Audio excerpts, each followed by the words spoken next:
जीव विज्ञान के जनक अर्थात फादर ऑफ बायोलॉजी एरिस्टोटल कहलाते हैं और साथ ही साथ इनको फादर ऑफ जूलॉजी भी कहा जाता है। फादर ऑफ बॉटनी या वनस्पति विज्ञान के जनक थियोफ्रास्टस को कहा जाता है। जीवाश्मिकी के जनक लियोनार्डो दा विंसी को कहा जाता है। नमस्कार दोस्तों, स्वागत है आप सभी का एक बार फिर से हमारी ऑनलाइन क्लासेस में। और आज हम यहाँ पर डिस्कस करने वाले हैं साइंस। दोस्तों, आप लोग जानते हैं कि साइंस को बेसिकली 3 पार्ट में डिवाइड कर दिया गया है, फिजिक्स, केमिस्ट्री एंड बायोलॉजी, अर्थात भौतिक विज्ञान, रसायन विज्ञान एवं जीव विज्ञान। और आज हम यहाँ पर डिस्कस करने वाले हैं बायोलॉजी अर्थात जीव विज्ञान। चलिए दोस्तों, टॉपिक की ओर बढ़ते हैं और डिस्कस करते हैं बायोलॉजी। पहले दोस्तों हम यहाँ पर जान लेते हैं कि बायोलॉजी है क्या। दोस्तों, बायोलॉजी का अर्थ है कि विज्ञान की वह शाखा जिसके अंतर्गत हम जीवधारियों या जीव जंतुओं का अध्ययन करते हैं, अर्थात साइंस की वह ब्रांच जिसके अंदर हम जीवधारियों का अध्ययन या जीव जंतुओं का स्टडी या अध्ययन करेंगे। दोस्तों, अगर बात करें जीव विज्ञान शब्द यानी बायोलॉजी का सबसे पहले प्रयोग किसने किया, तो दोस्तों जीव विज्ञान शब्द का यूज सबसे पहले लेमार्क एंड क्लैविरेनस ने किया। क्लैविरेनस एक वैज्ञानिक हुए हैं, लेमार्क एवं क्लैविरेनस, इन दोनों वैज्ञानिकों ने यहाँ पर बायोलॉजी शब्द का प्रयोग सबसे पहले किया। अब जानते हैं दोस्तों कि बायोलॉजी शब्द आपकी ग्रीक भाषा के 2 शब्दों से मिलकर बना है।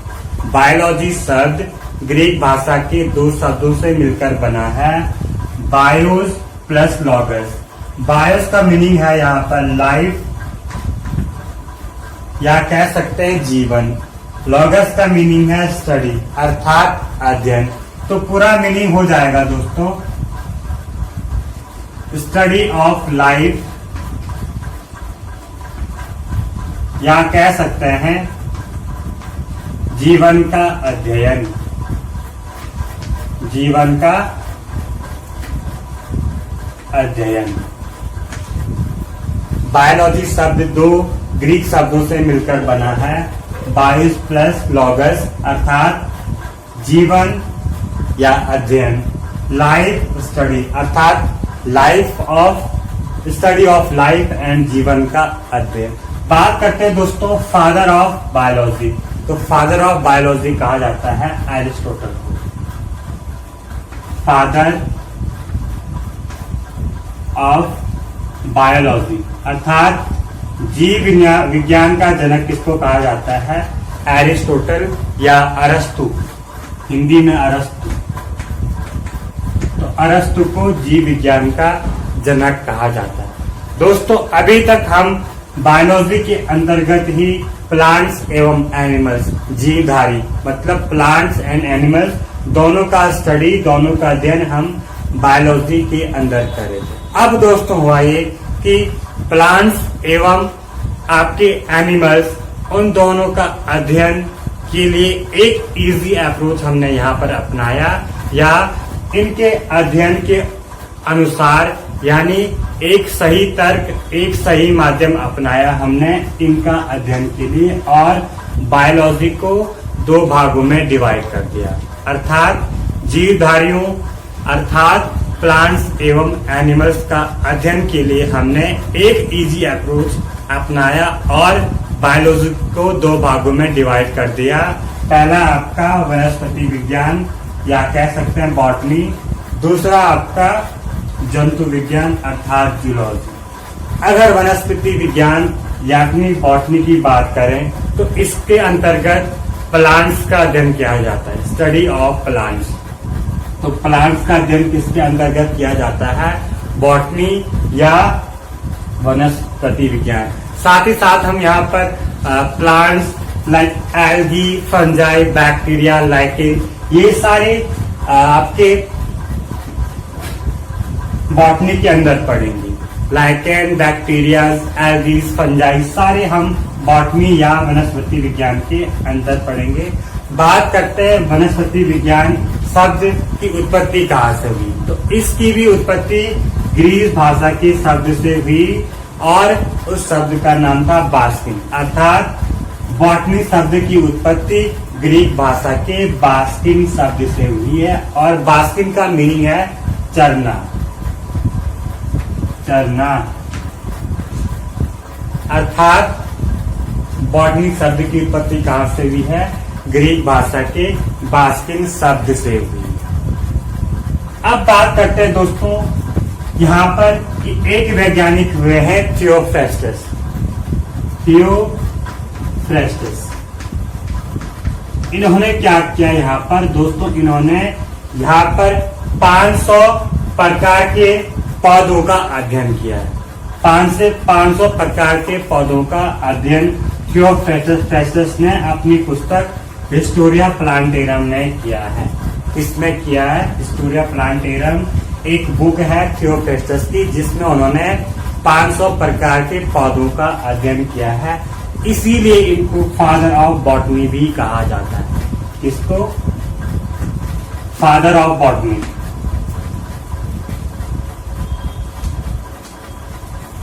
थियोफ्रेस्टस फादर ऑफ बॉटनी कहा जाता है किसको? थियोफ्रेस्टस को। अब बात करते हैं दोस्तों इसमें जंतु विज्ञान की। तो जंतु विज्ञान के अंतर्गत हम बेसिकली जंतु यानी एनिमल्स का अध्ययन करते हैं। Study of animals. और इसमें दोस्तों एक वैज्ञानिक हुए हैं एरिस्टोटल या अरस्तु। उन्होंने 500 प्रकार के जंतुओं का यहाँ पर वर्णन किया है। उनके बारे में यहाँ पर बताया है कि किस प्रकार वो एक दूसरे से भिन्न है, किस प्रकार वो रहन सहन में, वर्गीकरण में और एनवायरमेंट के अंतर्गत अनुकूलन में अलग अलग हैं या डिफरेंट है। तो 500 प्रकार के जंतुओं का उन्होंने यहाँ पर अध्ययन किया है। किसने? एरिस्टोटल ने अपनी पुस्तक हिस्टोरिया एनिमेलियम। इसने एरिस्टोटल ने अपनी पुस्तक हिस्टोरिया एनिमेलियम में अध्ययन किया है 500 प्रकार के जंतुओं का और इसीलिए इनको फादर ऑफ जूलॉजी भी कहा जाता है। अब दोस्तों यहाँ पे कंफ्यूजन हो गया है कि father of biology and father of zoology. तो father of biology and father of zoology किसको कहा जाता है? एरिस्टोटल अर्थात अरस्तु को father of biology and father of zoology कहा जाता है। अब बात करते हैं दोस्तों इन जीवधारियों के गुणों की अर्थात कैरेक्टरिस्टिक्स ऑफ लिविंग ऑर्गेनिज्म या प्रॉपर्टीज ऑफ लिविंग ऑर्गेनिज्म। दोस्तों पहले यहाँ पर अगर किसी जीव को रासायनिक विश्लेषण के तौर पर देखें तो प्रत्येक जीव कार्बन, हाइड्रोजन, नाइट्रोजन, ऑक्सीजन अन्य तत्वों से मिलकर बना है और ये सारे तत्व एक निर्जीव संगठन है। यानी ये तत्व निर्जीव जगत के संगठन हैं या ये सारे निर्जीव जगत के तत्व हैं। और दोस्तों ऐसा तो है नहीं कि निर्जीव जगत के तत्वों से मिलकर किसी जीव का निर्माण हुआ है। वास्तव में दोस्तों इन निर्जीव जगत के तत्वों के अलावा कुछ ऐसे गुण हैं जो कि एक सजीव में होते हैं और उनके अनुसार उन सजीवों का निर्माण हुआ है। अगर बात करें दोस्तों सजीवों की तो सजीवों में कुछ ऐसे गुण होते हैं जो निर्जीव यानी नॉन लिविंग थिंग्स में नहीं होते हैं। एग्जाम्पल्स के तौर पे समझें लाइक आपका कोशिकीय संगठन, सेलुलर ऑर्गेनाइजेशन, आपका प्रोटोप्लाज्म, किसी एनिमल का shape and size, respiration, reproduction, आपका अनुकूलन, एडेप्टेशन, पोषण, न्यूट्रिशन, ये सारी चीजें आती हैं सजीव जगत के अंतर्गत और इसी कारण सजीव और निर्जीव दोनों को अलग अलग किया गया। जितने भी ये सारे गुण हैं ये किसी नॉन लिविंग थिंग्स में नहीं होंगे, ये सारे गुण सजीव में होंगे। अब बात करते हैं दोस्तों इसमें इन गुणों की, जो सजीवों के अंदर कुछ गुण पाए जाते हैं। अगर बात करें कोशिकीय संगठन की, तो दोस्तों कोशिकीय संगठन का एग्जाम्पल के तौर पर समझें तो जैसा एक घर छोटी छोटी ईंटों से मिलकर बना होता है, वैसा ही प्रत्येक जीव एक कोशिका या अनेक छोटी छोटी कोशिकाओं से मिलकर बना होता है। जैसा घर छोटी छोटी ईंटों से मिलकर बना होता है, उसी प्रकार हमारी बॉडी एक कोशिका या अनेक कोशिकाओं से मिलकर बनी होती है और कोशिका को जीवन की रचनात्मक एवं क्रियात्मक इकाई कहते हैं, क्योंकि जीवन की रचना और जो भी एक्टिविटीज हैं वो सारी सेल के थ्रू हमारी बॉडी में हो रही है। इसीलिए कोशिका को जीवन की सबसे छोटी कार्यात्मक एवं रचनात्मक इकाई कहा जाता है। अब बात करते हैं दोस्तों इसमें जीव द्रव्य अर्थात प्रोटोप्लाज्म। दोस्तों प्रत्येक सजीव जीव या कोई भी एनिमल उसमें एक जैविक पदार्थ पाया जाता है जिसे जीव द्रव्य के नाम से जाना जाता है, जैविक पदार्थ। और ये पदार्थ दोस्तों बेसिकली तरल, गाढ़ा, लसलसा या जल युक्त होता है और ये पदार्थ बना होता है दोस्तों प्रोटीन, कार्बोहाइड्रेट, फैट वगैरह से मिलकर ये जैविक पदार्थ बना होता है। और पुरकिंजे के अनुसार दोस्तों प्रोटोप्लाज्म यानी जीव द्रव्य को जीवन का भौतिक आधार माना गया। एक वैज्ञानिक हुए हैं पुरकिंजे। दोस्तों एग्जाम में क्वेश्चन बन सकता है कि किसके आधार पर जीव द्रव्य को जीवन का भौतिक आधार माना गया, तो पुरकिंजे के अनुसार जीव द्रव्य को जीवन का भौतिक आधार माना गया है। ये सारे कैरेक्टर किसके हैं? लिविंग ऑर्गेनिज्म के।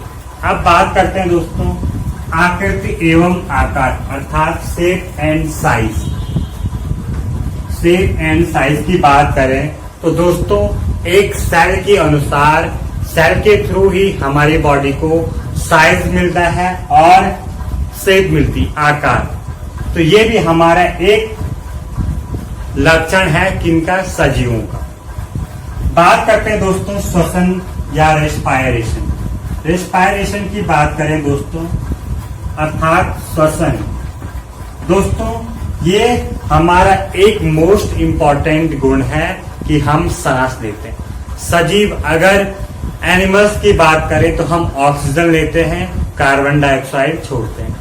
प्लांट्स की बात करें तो प्लांट्स CO2 गैस लेते हैं और ऑक्सीजन छोड़ते हैं, जो कि बाद में हम लेते हैं। ये सबसे इम्पोर्टेंट पॉइंट है हमारी बॉडी। अब बात करते हैं दोस्तों प्रजनन। दोस्तों कोई भी जीव अपने वंश को बनाए रखने के लिए प्रजनन के थ्रू अपने समान जीव की उत्पत्ति करता है या रचना करता है। यानी प्रजनन किसे कहते हैं या रिप्रोडक्शन कहते हैं इसको, रिप्रोडक्शन। रिप्रोडक्शन के माध्यम से कोई भी जीव अपने वंश को बनाए रखने के लिए अपने समान अन्य जीवों की रचना करता है या उत्पत्ति करता है। अब बात करते हैं दोस्तों पोषण यानी न्यूट्रिशन। दोस्तों कोई भी जीव अपने दैनिक जीवन में क्रियाकलापों के लिए ऊर्जा का पोषण कहाँ से करता है? फूड से करता है। और प्लांट्स फूड कैसे बनाते हैं? प्रकाश संश्लेषण या फोटोसिंथेसिस की क्रिया द्वारा प्लांट्स अपने फूड बनाते हैं। और हम लोग किन पे आश्रित रहते हैं? हम लोग इन प्लांट्स पर आश्रित रहते हैं, निर्भर रहते हैं, जो कि अपना फूड स्वयं बनाते हैं प्लांट्स। ये सारी कंडीशन निर्जीव में नहीं आती है। नॉन लिविंग थिंग्स में ये कोई भी कैरेक्टर नहीं आएगा दोस्तों। अब बात करते हैं इसमें अनुकूलन अर्थात एडेप्टेशन। दोस्तों प्रत्येक जीव जीवन संघर्ष में सफल होने के कारण कहीं भी किसी भी प्रकार के मौसम को एडजस्ट कर लेता है, किसी प्रकार के मौसम को या अपने आप को मौसम के प्रति ढाल लेता है, किसी भी एनवायरनमेंट में रह सकता है जीवन संघर्ष के अनुसार, कोई भी व्यक्ति या कोई भी प्राणी या कोई भी एनिमल।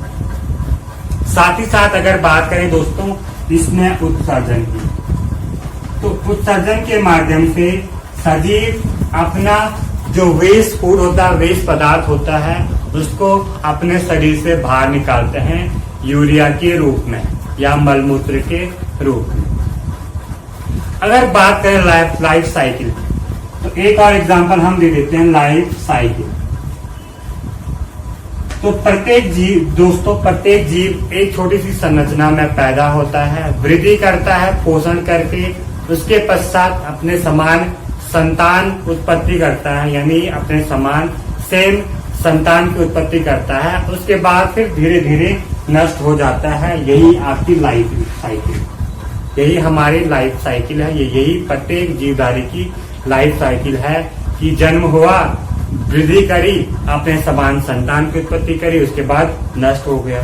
तो ये आपकी या हमारी लिविंग ऑर्गेनिज्म की लाइफ साइकिल है।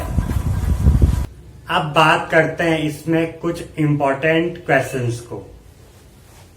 पहला क्वेश्चन है दोस्तों, जीव विज्ञान के जनक किसे कहा जाता है या फादर ऑफ बायोलॉजी? तो फादर ऑफ बायोलॉजी कहा जाता है अरस्तु को, जो कि अभी हम पढ़ चुके हैं। और साथ ही साथ इनको फादर ऑफ जूलॉजी भी कहा जाता है। फादर ऑफ जूलॉजी किसको कहा जाता है? एरिस्टोटल को कहा जाता है। नेक्स्ट क्वेश्चन, वनस्पति विज्ञान के जनक यानी फादर ऑफ बॉटनी, तो थियोफ्रेस्टस।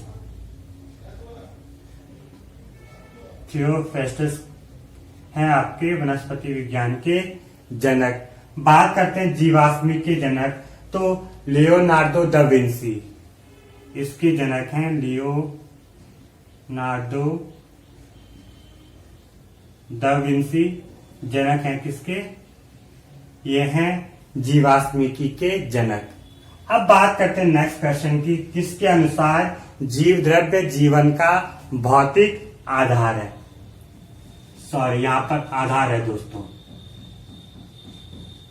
किसके अनुसार जीव द्रव्य जीवन का भौतिक आधार है? तो पुरकेंजी एक वैज्ञानिक है यहाँ पर, इनके अनुसार जीव द्रव्य जीवन का भौतिक आधार है, जो कि हम पढ़ चुके हैं। नेक्स्ट क्वेश्चन, बायोलॉजी शब्द का प्रयोग सबसे पहले किसने किया? तो बायोलॉजी शब्द का प्रयोग सबसे पहले किसने किया था? लेमार्क एंड ट्रेविरेनस ने किया था बायोलॉजी शब्द का सबसे पहले प्रयोग। नेक्स्ट क्वेश्चन, कवकों का अध्ययन क्या कहलाता है? तो mycology is called study of fungi. कवकों का अध्ययन माइकोलॉजी।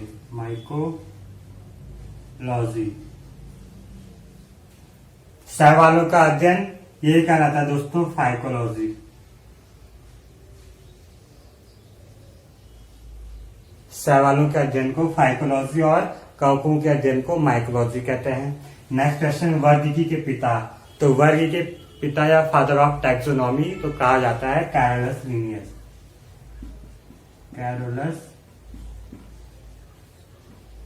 लिनियस को फादर ऑफ वर्गीकी कहा जाता है, जिन्होंने सबसे छोटी इकाई बताई थी जाति को। वह जंतु जिसमें प्रकाश संश्लेषण की क्रिया होती है, तो दोस्तों युगलीना एंड काफी सारे और हैं दोस्तों इसमें कि कौन कौन से जंतु में प्रकाश संश्लेषण की क्रिया होती है। तो युगलीना में बेसिकली आपकी प्रकाश संश्लेषण या फोटोसिंथेसिस की प्रक्रिया होती है। क्लेमाइडोमोनास में भी दोस्तों मोनास में भी यह प्रक्रिया होती है प्रकाश संश्लेषण की, जबकि ये एनिमल है। नेक्स्ट क्वेश्चन, एक एंजाइम थ्योरी किसने दी? तो ये दोस्तों बीडल एवं टाटल, दो वैज्ञानिक हैं, बीडल एवं टाटम। इन दोनों ने ये थ्योरी दी है, एक जीन एक एंजाइम वार। नेक्स्ट क्वेश्चन, वायरस की खोज। तो वायरस की खोज की है दोस्तों इवानोवस्की ने। इवानोवस्की ने वायरस की खोज की है। अब बात करते हैं दोस्तों, इसमें द्विनाम पद्धति किसने दी, यानी नाम की द्विनाम पद्धति कैरोलस लिनियस ने दी है, जिन्हें फादर ऑफ टैक्सोनॉमी भी कहा जाता है। किसको? कैरोलस